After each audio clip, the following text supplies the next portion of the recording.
ମୁଁ 12 to 15 वर्ष परिश्रम करी सहित कॉलेज रे रेगुलर क्लास करे लास्ट बेलू कॉलेज रे टिके रेगुलर होती आउ ट्यूशन भी जाए ट्यूशन भी आम ट्यूशन टीचर मैंने बहुत कोऑपरेटिव थिले से माने बहुत सारा एग्जाम कंडक्ट करती जहाँ मोर बहुत सारा मार्क भी रुहे आउ से मार्क द्वारा मु माने कॉन्फिडेंट हो गली कि मो बोर्ड रे एती परसेंट रहइबो बोली आउ मु श्रेय देबा को चाहूची मो मामा बाबा को आम अजाई को से माने मते ए जो टॉप पीरियड सारा मते बहुत सपोर्ट करचंती सपोर्ट थिले ही गोटे पिला आगु को जाई पारे तो मु सपोर्ट नहीं कि टीचर्स पेरेंट्स आ मो अजाई मते बहुत सपोर्ट करछन तांका सपोर्ट रे मु आसी के एटी पहुंची आगु को लक्ष्य मो थोड़ा नीट परीक्षा देछि आगु लक्ष्य गोटे डॉक्टर हवा तो 10th रे हमर सीबीएसई थिला सीबीएसई रे सब मोमेंट आसेनी तो मोर ए जो मोमेंट को मु बहुत एन्जॉय भी करूछि डेली 4 to 5 आवर्स पढुतिली बट जले एग्जाम टिके पाखे आसला सेते बेले 8-9 आवर्स ही जाउथिला मु कंप्लीटली मोर सब श्रेय देवी मो पेरेंट्स को टीचर्स को आम कॉलेज टीचर्स माने बहुत हेल्पफुल बहुत कोऑपरेटिव किछि भी डाउट थिले से माने सब बेले रेडी थिले हमको हेल्प करिया पई आ घरे भी पेरेंट्स बहुत कोऑपरेटिव केबे प्रेशराइज करा हेनी जहाँ भी निज खुशी रे निज माने निज को ही रेडी करके पढ़ाई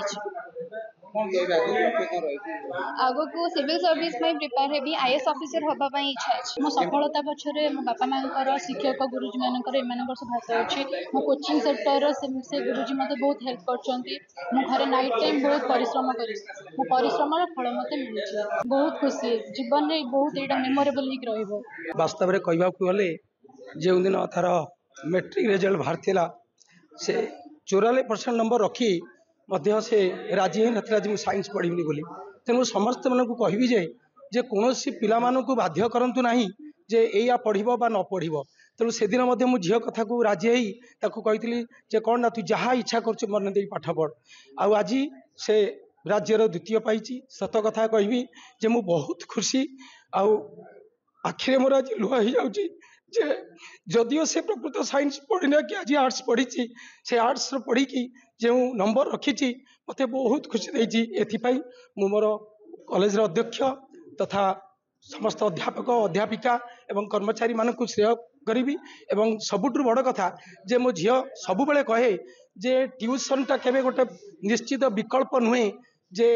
सेल्फ स्टडी पाई से सब बेले चिंता करे मु सेल्फ स्टडी करी आगू जीवी जे मु कौन जगह को ट्यूशन जीवी ना वास्तव में यही कथा से आज निजक निजे से प्रमाण कर जे विदाउट ट्यूशन दे से यही जगह आसिक पहुँची पारी से सिविल सर्विस देवाई मनरे अच्छी एवं ता सहित बेले बेले से कहे जे मु गोटे प्रोफेसर है कि पिला मानकु गढ़ी तेणु दुईटा